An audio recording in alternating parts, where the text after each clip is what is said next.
Hello students, welcome back to the Python series. In this session, we are going to learn about the data file handling in Python. And in our day-to-day life, in different business operations, we use different data stored in files. When we look at a payroll program, you can see the information of different employees stored in different files. Then the payroll system programs are used to retrieve data and to store data to these files. So a file is a document or the data stored on a permanent storage device. We need those data for further reference, for further operation. So we need to store those data permanently in a hard disk or any other secondary storage device. Now let's see what is this file input output operation. That means transfer of data from secondary storage, that means the hard disk, to main memory, that means the RAM, or from the main memory to the secondary storage. That operation is called a file input output operation. Then our Python programming language supports this file handling.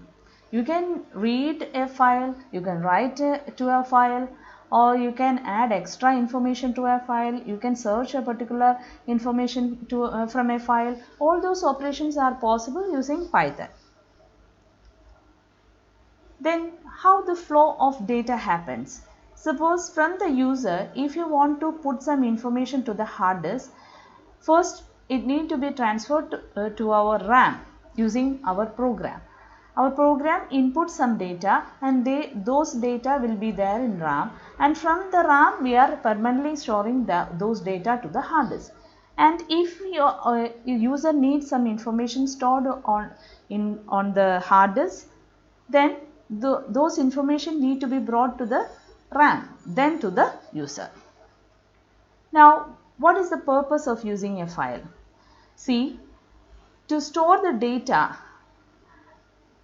permanently, we are using the file. We need our data must be permanent in nature. So that is why we are using files. Files is a stream of data occupying a named place on the disk. So if your program needs some data, it need to interact with the hard disk, and from there if you can take the data back to the program. Data file operations. You can do different type of operation, but the basic thing is these three steps need to be done. First, you need to open the file. Then second thing, do the necessary intended operations. Then after that, you must close the file. So these three steps you need to remember. Then what are the basic operations coming with the we need to do with the file? First one, creating a file. Then traversing a file, that means we need to display the data stored on a file.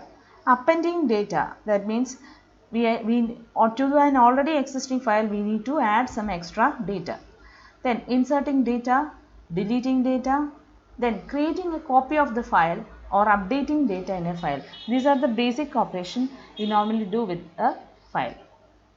There are two types of files available. One is text file and second is binary file.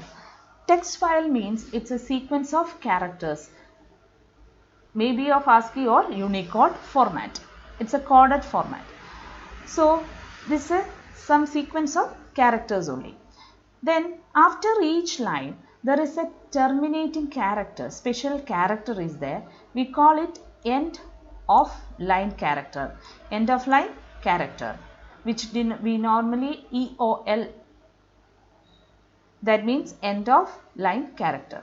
By default this end of line character is /n. In Windows /r/n is used.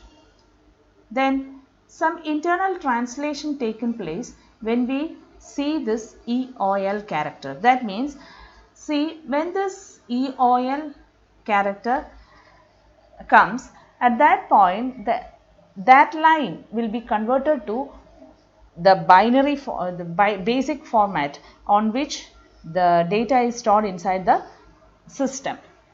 That means in the form of zeros and one, binary format. So a translation is needed because we are storing those data as ASCII or Unicode format.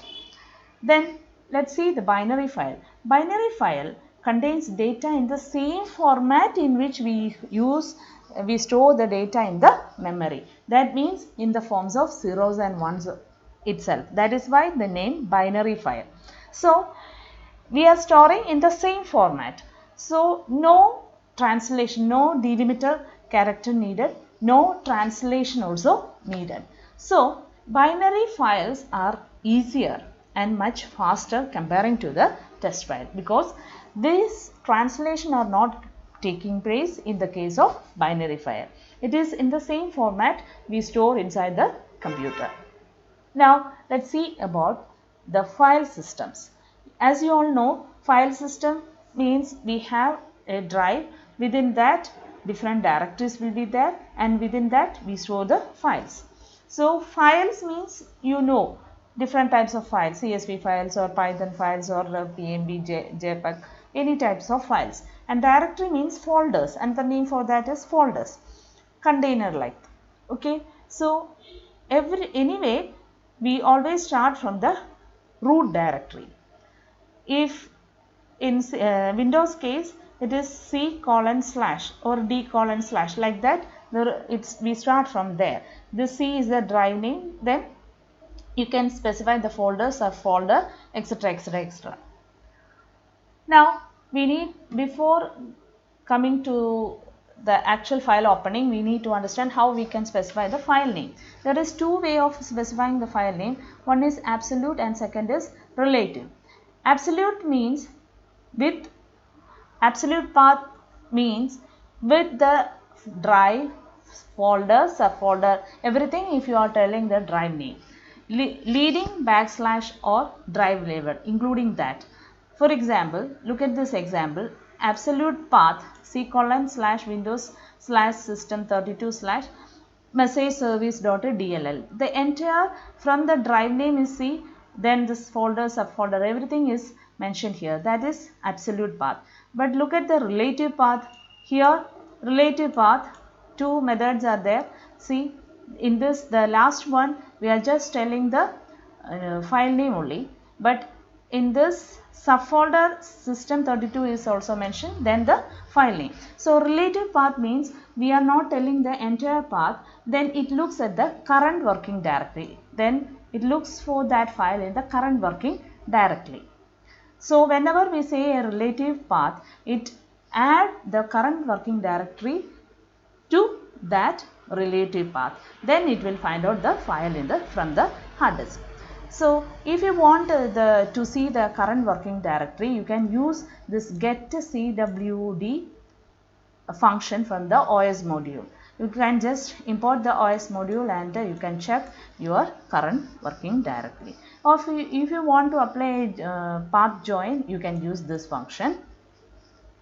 That's all in the introductory video. Thank you.